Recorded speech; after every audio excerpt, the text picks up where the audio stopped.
아가서의 주제, 하나님과의 나의 사랑, 더 나아가 첫사랑을 회복하라라고 하는 큰 핵심 주제를 가지고 우리가 아가서를 살펴보고 있습니다. 오늘은 조금 아가서에 지금까지 진행되어 온 환경적 패턴을 좀 생각해 보려고 그래요. 사랑하는 남자와 여자가 처음으로 만나서 함께 있었던 곳, 왕의 침실, 하나님의 지성소를 상징하는 곳이다, 이렇게 말씀을 드렸어요.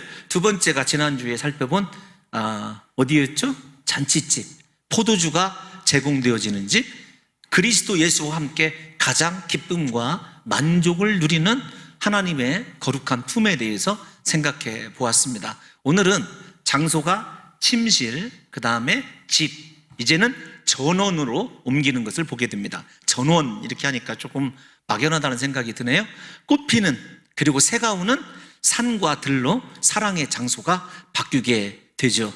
아가서를 노래로 이해하시면서 여러 번 반복해서 읽어보면 나름대로 이 패턴들이 익숙해지면 사랑하는 솔로몬과 술람미 여인, 그리고 하나님과 이스라엘, 우리와 예수 그리스도의 사랑이 얼마나 고귀하고 존귀한지를 깨닫게 됩니다. 여러분, 장소의 이 환경적 변화를 보면 언제 어느 곳에서나 예수 그리스도와 함께 사랑을 나누는 인생을 살고 있느냐를 우리에게 묻고 있습니다. 예수님은 어느 곳에 있든지 우리를 사랑하시기를 원하고 우리와 함께 하시기를 원하는데, 과연 신부된 우리의 마음도 그러할까요? 이것을 본문이 우리에게 묻고 있습니다. 여러분들은 누구와 함께 있기를 즐거워하시고 기뻐하십니까? 예수 그리스도여야 되고, 예수 그리스도가 함께하는 곳이라고 한다면 그 어디나 초막이나 궁궐이나 그 어디나 하늘나라예요. 그러니까 지금 장소가 문제가 아닙니다. 침실이 되었든지 집이 되었든지 들이 되었든지 장소가 문제가 아니라 내가 누구와 함께 있느냐라고 하는 것이죠. 제가 여러분들에게 오래전에 한번 말씀드린 적이 있었습니다. 영국의 유명한 정통지 더 가디언이라고 하는 신문이 있어요. 그 신문에서 실제적으로 광고를 냈습니다. 런던에서 에딘버러까지 가장 빠르게 갈 수 있는 방법을 가르쳐달라, 그러면 시상을 주겠다라는 거였어요. 여러분, 제가 인용을 해서 이미 다 알고 계십니다. 답은 사랑하는 사람과 함께. 그러면 아무리 먼 거리도 가깝게 느껴지거든요. 사랑하는 사람과 함께 있으면은요, 왜 그리 밤도 짧은지 몰라요. 연애를 안 해보신 그런 그 얼굴들이신데, 정말이에요. 사랑하는 사람과 함께라고 한다면 고난의 바다도 여러분 거침없이 달려갈 수 있고, 우리가 누구와 함께 하느냐가 즐겁고 기쁨으로 가득 찬 인생을 살아가는 것 아니겠습니까? 부디 우리 사랑하는 성도 여러분들에게 오늘 이 장소적 변경을 통해서 우리 사랑하는 성도 여러분들만큼은 예수님의 피 묻은 손 꼭 붙잡으시고 예수님이 이끄시는 곳으로만 달려가셔서 그곳에서 예수님과의 사랑만 속삭일 수 있는 귀한 성도들이 되시기를 예수님의 이름으로 축원합니다. 먼저 8절과 9절은요, 사랑하는 여인을 찾아오는 그 남자의 모습을 산과 언덕을 뛰어 넘어오는 노루와 사슴의 모습으로 표현하고 있어요. 그러니까 노루와 사슴이 뛰는 장면을 생각해 보세요.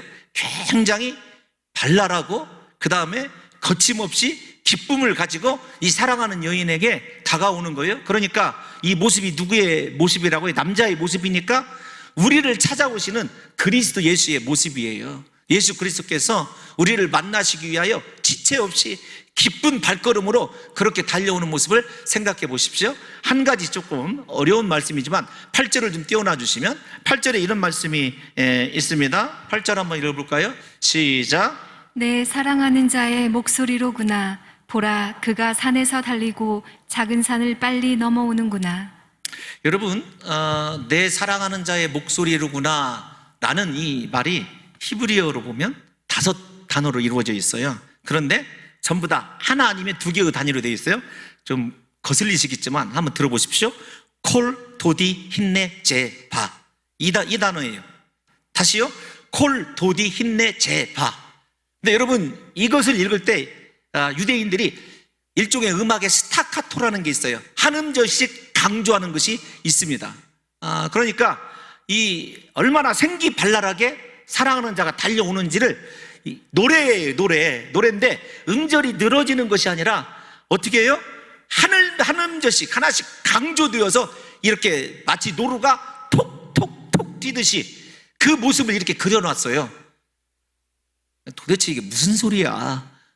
여러분 일단 그래요. 그래서 이 노랫말을 읽어보면 히브리 원문의 처음에 이 5단어가 이음절과 이음절로 이루어져 있어서 마치 음악이 신나는 장면으로 다음 장면에서 모든 쌓여있는 마음의 어떤 진부함과 늘어지고 좀 처져 있는 마음 대신에 기쁨의 마음으로 그렇게 바꿔지는 역할을 하고 있다, 이렇게 이야기를 하고 있습니다. 그래서 사랑하는 이가 자신을 찾아오는 것에 대하여 여인이 느끼는 기대와 흥분과 설렘을 잘 드러내고 있다, 이렇게 주석에 쓰여져 있더라고요. 어떤 기분인지 알 수가 있는 것 같아요. 사랑하는 사람이 막 자기에게 달려오는 그 모습을 바라보면서 그동안에 외롭고 힘들었던 그 아픔은 싹 사라져가고 사랑에 대한 기대로만 충만한 이 신부의 모습을 한번 생각해 보세요.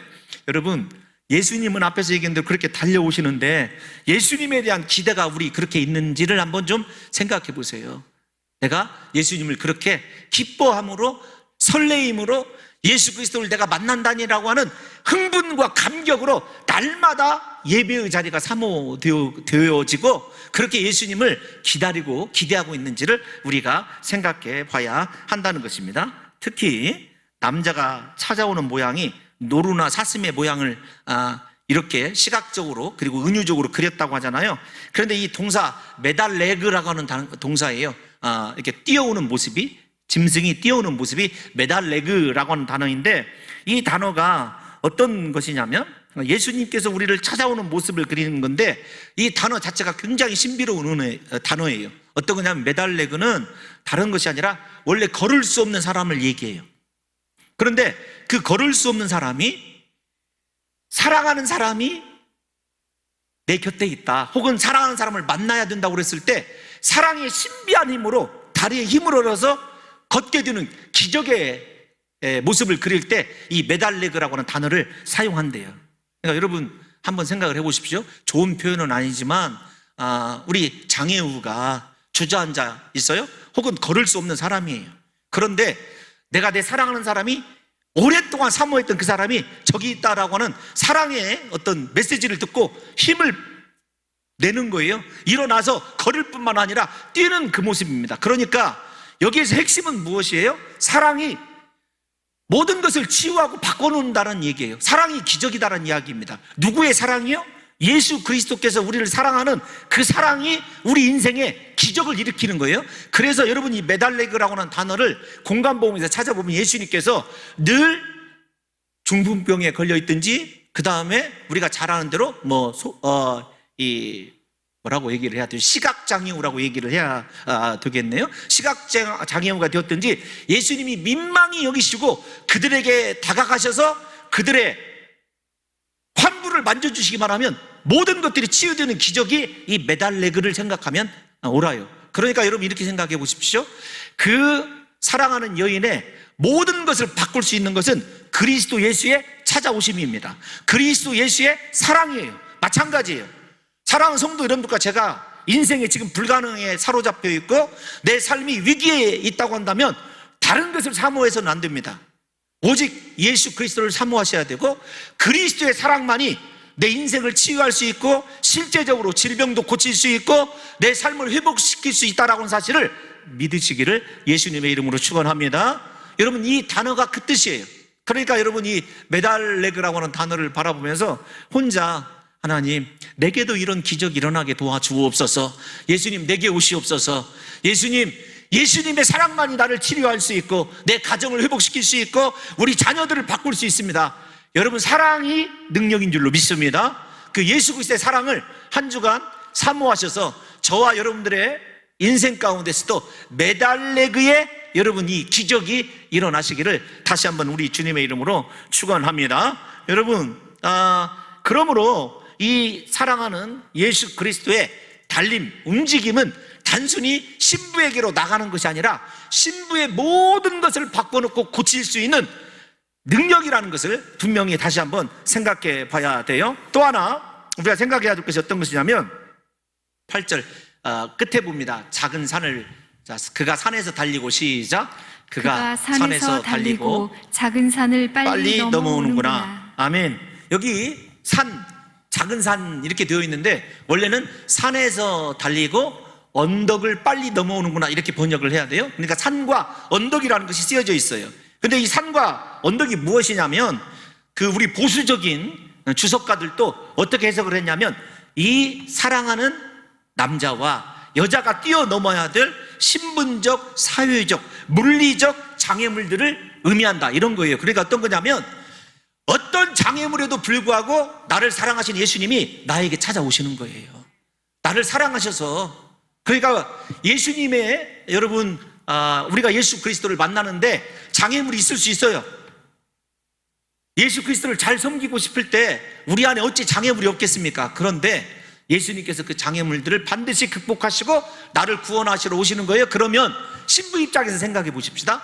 그러면 신부 입장에서 못 뛰어넘을 장벽이 있을까요? 없습니다. 신부된 우리가 어떤 장벽에 갇혀 있든지 어떤 고난에 있든지 그리스도께서 반드시 뛰어넘고 나를 찾아와 주시고 그분의 사랑으로 고쳐주실 줄로 믿습니다. 그래서 여러분 이 술람미 여인과 솔로몬 왕의 신분적, 사회적, 물리적 장애물에 대해서는 오랜 시간 동안 생각해 보았으니까 그 모든 것이 그리스도의 사랑으로 극복되어진다는 것을 생각해 보면 우리 사랑하는 성도 여러분들과 저에게도 어떤 장애물이 있어도 예수님이 반드시 나를 찾아올 것이고 내 인생을 회복시켜 주실 것이라는 것을 또한 믿으시기를 예수님의 이름으로 축원합니다. 또 하나 여러분 우리가 생각해야 될 것이 어떤 것이냐면 이 아가서에서는요 남자가 그러니까 솔로몬 왕이 그다음에 상징하는 예수 그리스도가 언제나 신부를 찾아오는 모습으로 그려져 있어요. 물론 신부가 사랑하는 남자를 찾아 헤매는 장면이 나옵니다만은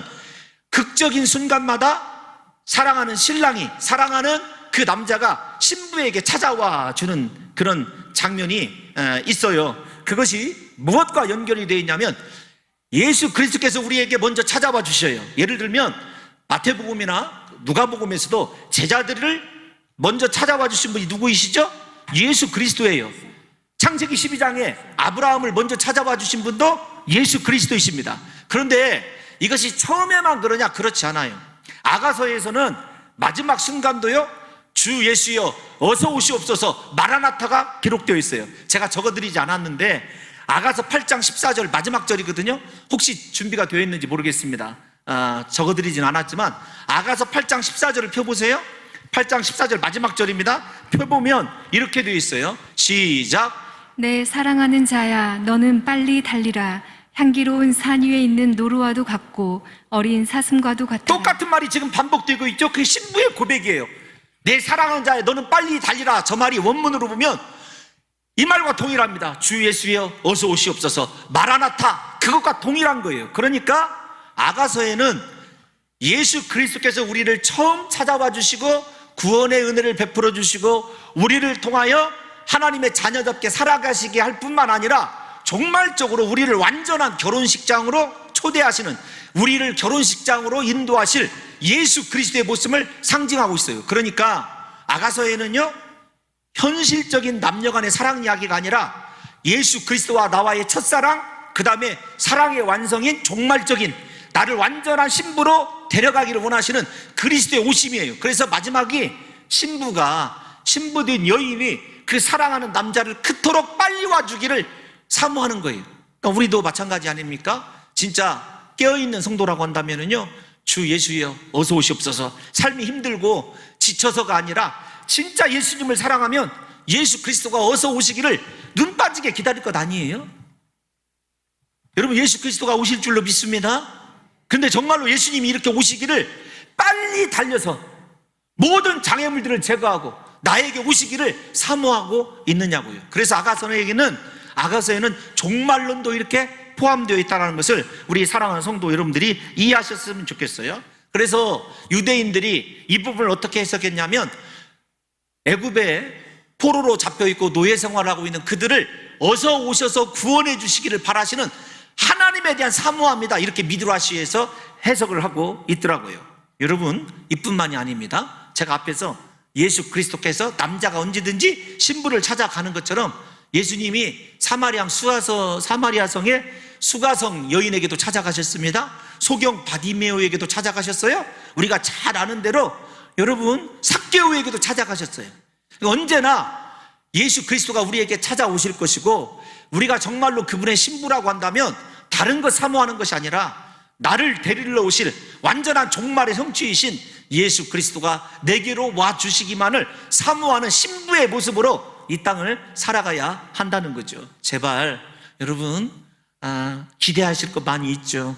여러분들이 사신 땅도 좀 값이 올라야 되고 주식도 좀 올라가야 되고 여러 가지 기다리실 것이 많이 있지만 예수 그리스도 오시기를, 그래서 그분의 사랑으로 내 인생을 완전히 회복시켜 놓으시는 귀한 은혜만을 사모하시기를 예수님의 이름으로 축원합니다. 그래서 이 말씀은 굉장히 영적인 말씀이자 우리가 신앙생활의 목적을 어디에 둬야 되는가, 즉 나의 신앙의 목적이 예수님인가 세상인가를 분명히 구분하셔서 우리 봉동중앙교회 성도들만큼은 마라나타 주 예수여 어서 오시옵소서 날마다 그렇게 주님을 사모하시고 주님의 은총을 기대하시는 귀한 성도들 되시기를 예수님의 이름으로 축원합니다. 여러분 9절 또한 계속되고 있어요. 9절을 보면 함께 읽겠습니다. 시작.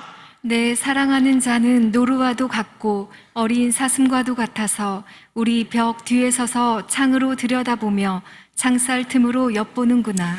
여러분 여기 엿보다라고 하는 단어가 미슈기하라고 하는 단어인데, 여러분 이것은 일종의 직접적으로 말씀드릴게요, 관음증이 아닙니다.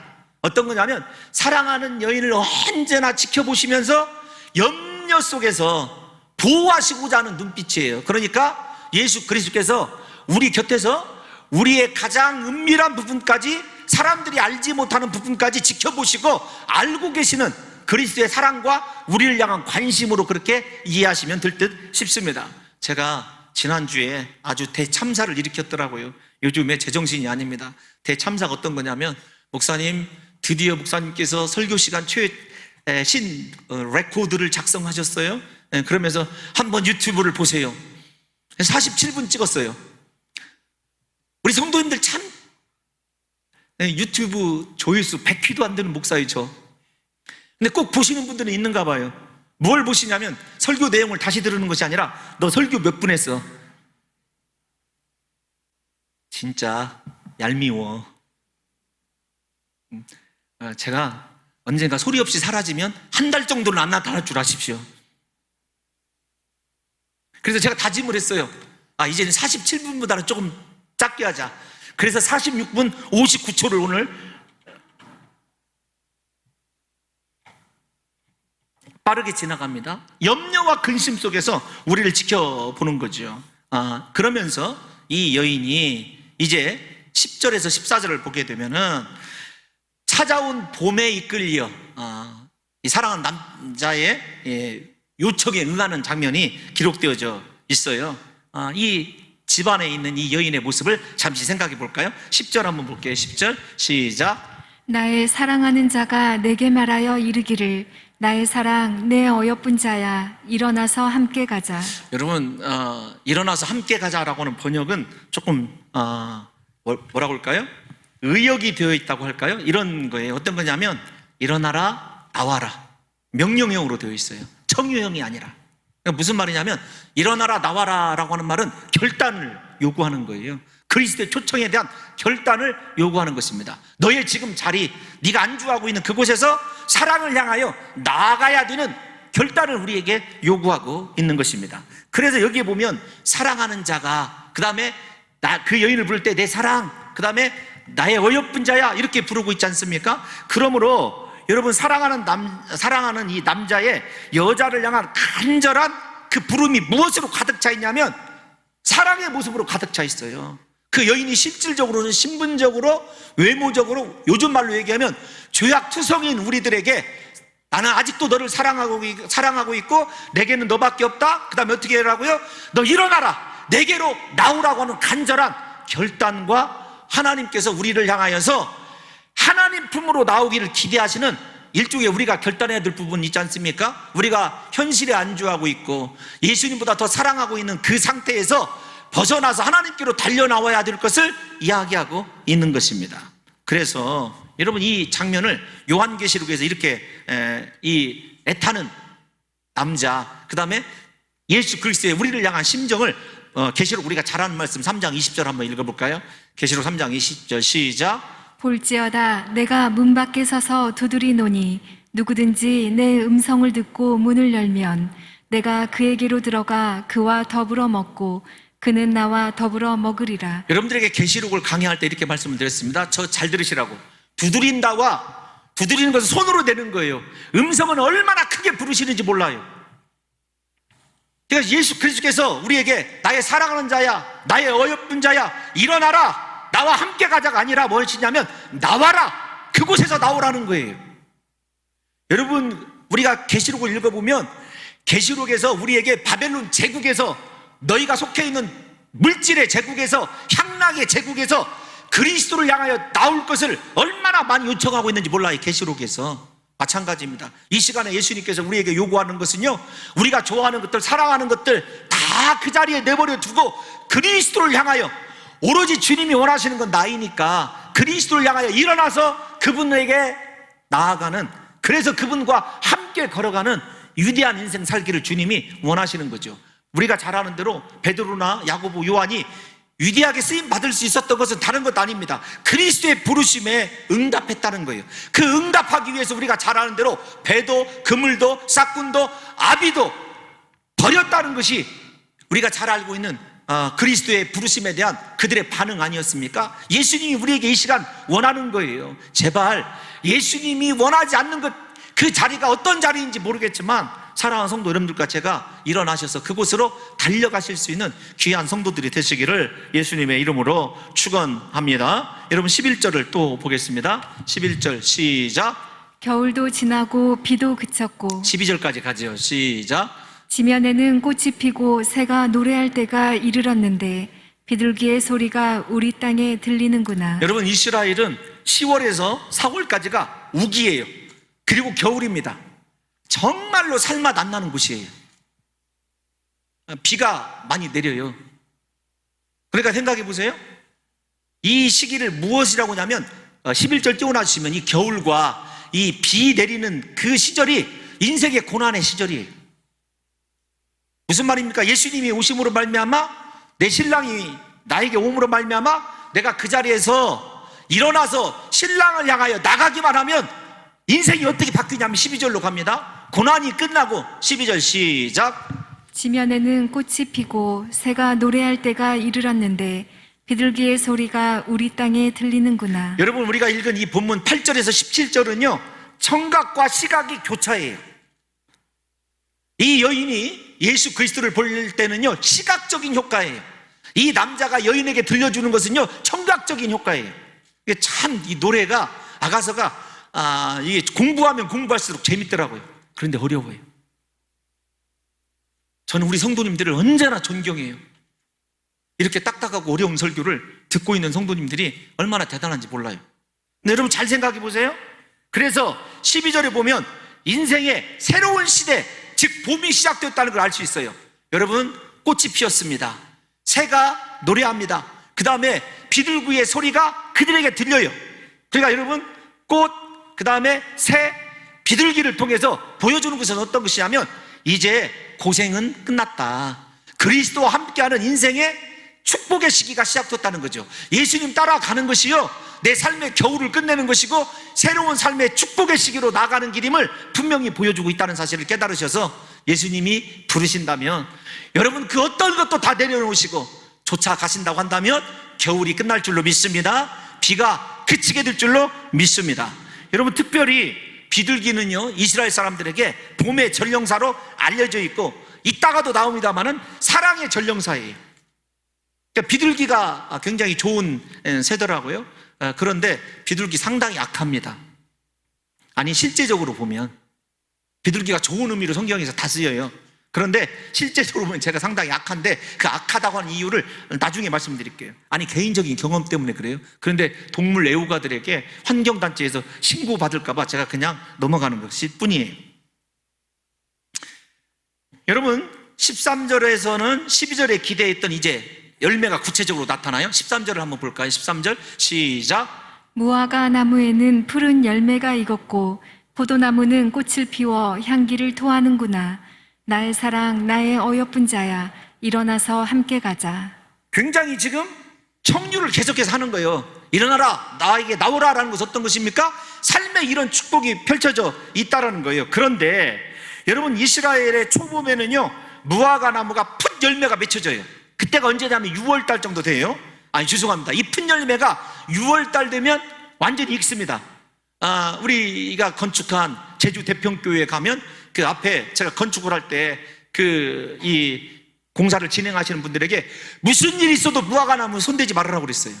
무화과 나무가 한 40년 정도 된 거거든요. 그래서 열매가 이렇게 맺어지는데 지금 아직 열매를 안 맺은 것 같지 않으면 밥 목사가 다 따먹었을 거예요.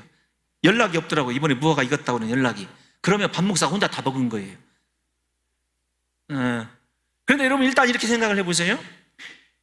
저 말씀이 푸른 열매가 있어야 6월 달에 열매를 거두는 거예요.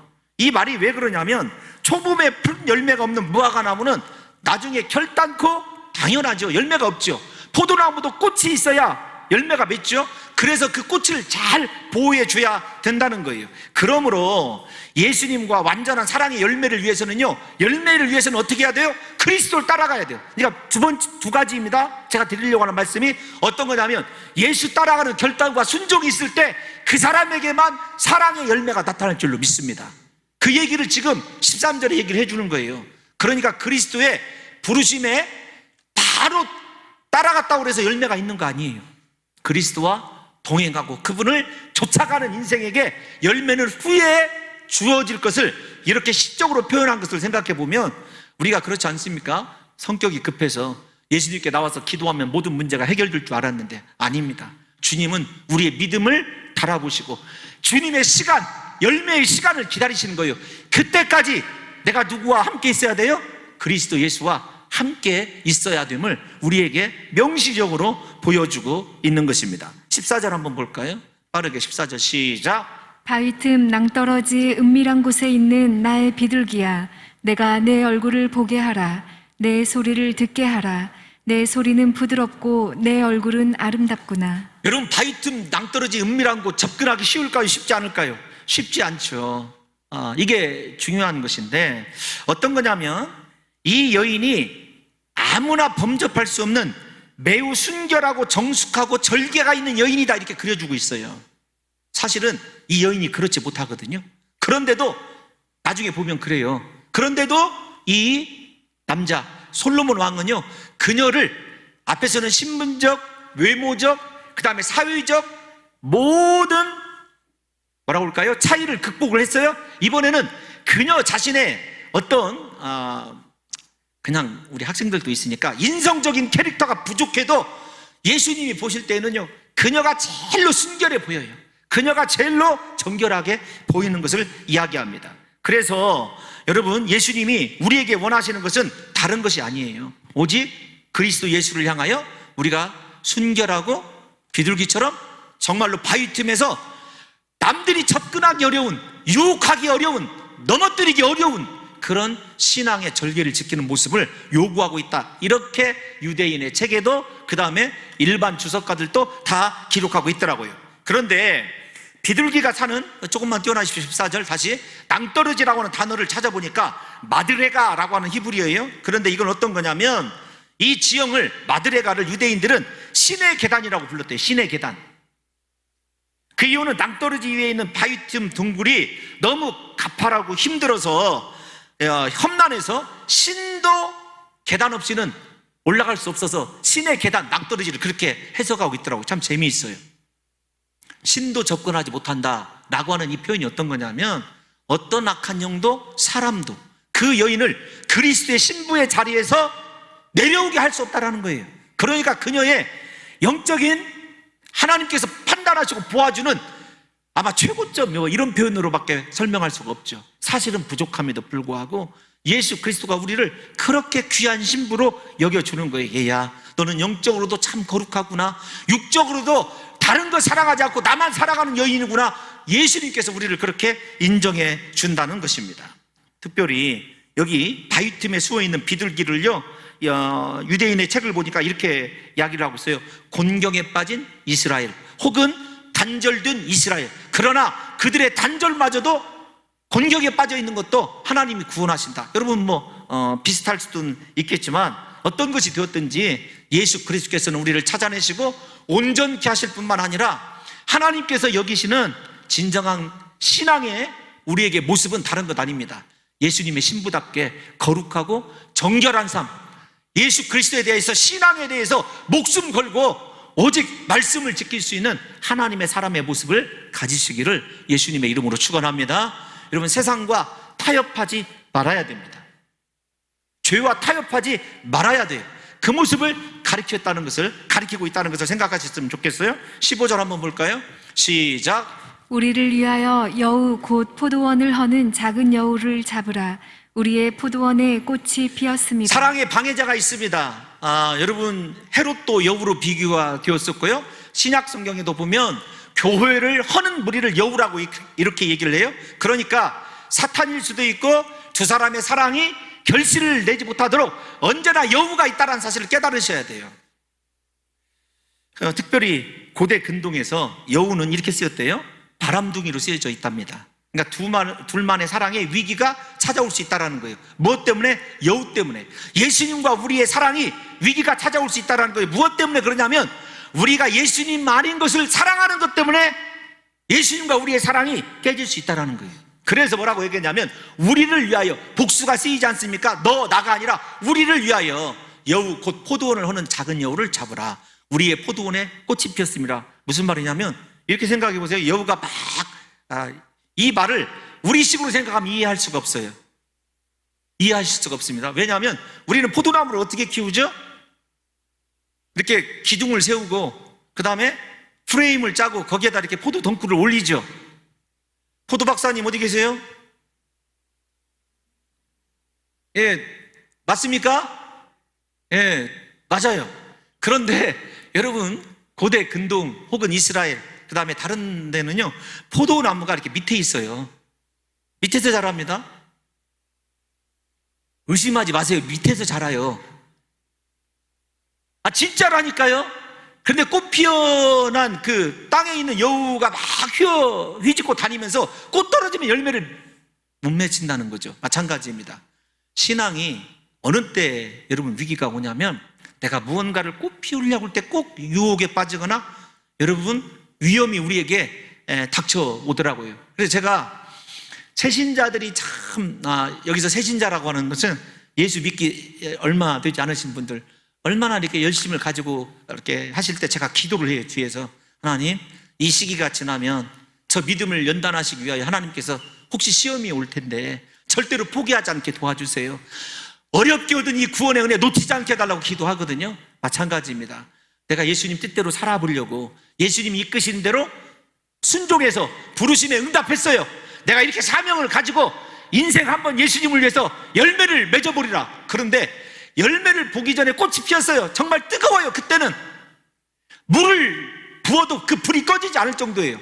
그런데 그때 예상치 못한 여우가, 그것이 여우가 무엇인지는 모르겠지만 사람에 의한 상처가 되었든지 공동체 내에서 열등의식이 되었든지 무언가 때문에 거꾸러지는 성도를요 참 많이 지켜봤어요. 중요한 것, 사랑을 지킬 수 있는 능력이 있어야 돼요. 영적인 분별력이 있어야 됩니다. 남자가 주지시키잖아요. 얘야, 우리의 사랑의 포도원에 여우가 있다.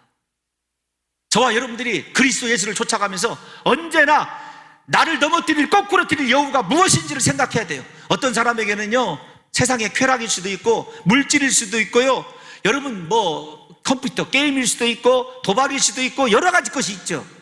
제발 예수 따라가기로 결단하셨다면, 예수님만 사모하고 예수님과 함께 하시기로 결단하셨다면요, 여러분들이 나왔던 그 자리 돌아보지 마시고 여우가 틈 못하도록 우리 사랑하는 성도들이 끝까지 예수님만 붙드시고 예수님이 이끄시는 대로 순복하며 쫓아가시기를 예수님의 이름으로 축원합니다. 16절 보겠습니다. 16절 시작. 내 사랑하는 자는 내게 속하였고 나는 그에게 속하였도다. 그가 백합화 가운데에서 양떼를 먹이는구나. 진짜 은혜 받았어요. 이 말씀 때문에 사랑하는 자는 내게 속하였고 나는 그에게 속하였도다. 그러니까 여우가 틈탈 만한 여러분 공간이나 시간적으로 없다라는 거죠. 여러분들과 제가 예수님께 속하였고 예수님이 내게 속하였다, 이거 요한복음에서 예수님이 여러 차례 강조한 말씀 아닙니까? 요한복음 강의 때 다 배웠잖아요. 예? 여러분 물어보십시오. 스스로에게 물어보셔야 됩니다. 나는 예수께 속한 자인가? 내 안에 예수님이 계시는가? 부디 우리 봉동중앙교회 성도들만큼은 비록 시골에 있는 교회이지만 사랑하는 성도 여러분들의 신앙의 수준만큼은 나는 예수님께 속한 자다. 예수님은 내 안에 계셔. 그 어떤 것으로도 예수님 빼앗기지 않을 거야. 여러분 이런 신앙의 결단이 새로워지시기를 예수님의 이름으로 축원합니다. 그런데 그 은혜스러운 말 다음에 그가 백합과 가운데서 양떼를 먹이는구나 라는 말씀을 히브리어로 원문을 찾아보면 양떼란 말이 없어요. 그가 백합화 가운데서 먹이는구나. 그 말은 무엇이냐면 백합화를 앞에서 쳐다보면 여러분 신부의 모습이에요. 그러니까 신랑이신 예수 그리스도께서 그 사랑하는 우리 신부인 우리 안에 거하시면서 우리를 말씀으로 먹이시고 우리를 영적으로 먹이시고 우리에게 하늘의 생수를 마시게 해주는 놀라운 역사가 있는 줄로 믿습니다. 정말로 예수님이 우리를 인도하시고 축복하시는 삶을 살기를 원하신다면요, 예수님께 속한 자 되세요. 예? 예수님만이 내 안에 거하시기를 정말로 그렇게 힘써서 간구하셔야 됩니다. 제가 마음이 급해졌어요. 시간이 다 돼가서 17절 말씀 이제 마지막으로 한 번 더 읽어보도록 할까요? 17절 시작. 내 사랑하는 자야, 날이 저물고 그림자가 사라지기 전에 돌아와서 베드르산의 노루와 어린 사슴 같을지라. 신부의 고백이에요.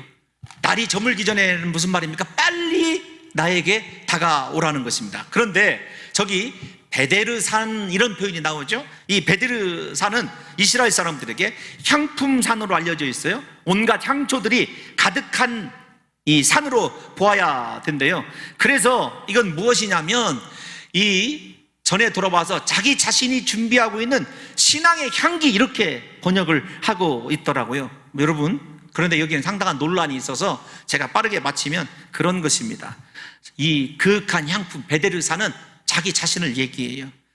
자기 자신을. 그러니까 사랑하는 신랑이 앞에서 나왔던 그 귀한 향품들이 있었지 않습니까? 여러분 나드 기억나세요? 지난주에 했었던 것, 그 다음에 몰약 기억나세요?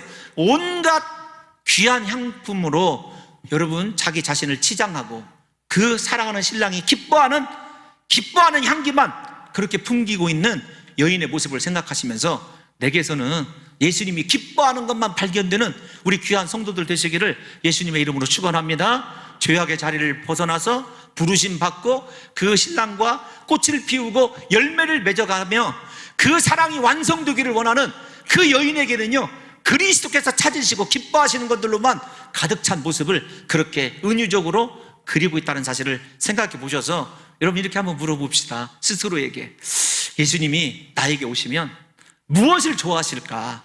나는 예수 그리스도를 위해서 어떤 향유를 준비하고 있는가? 여러분 우리가 잘 아는 대로 마가복음 12장에 보면 향유를 부은 마리아를 한번 생각해 보세요. 내가 그분께 부어드릴 수 있는 내 인생의 향유는 어떤 것인가? 제발 남들이 흉내낼 수 없는, 남들이 가지지 않는 나만의 그리스도를 사랑하는 최고의 향유를 준비하셔서 예수님 다시 만나는 그날 저와 여러분들의 그 향유를 깨트리시고 부어드릴 수 있는 귀한 성도들 되시기를 예수님의 이름으로 축원합니다.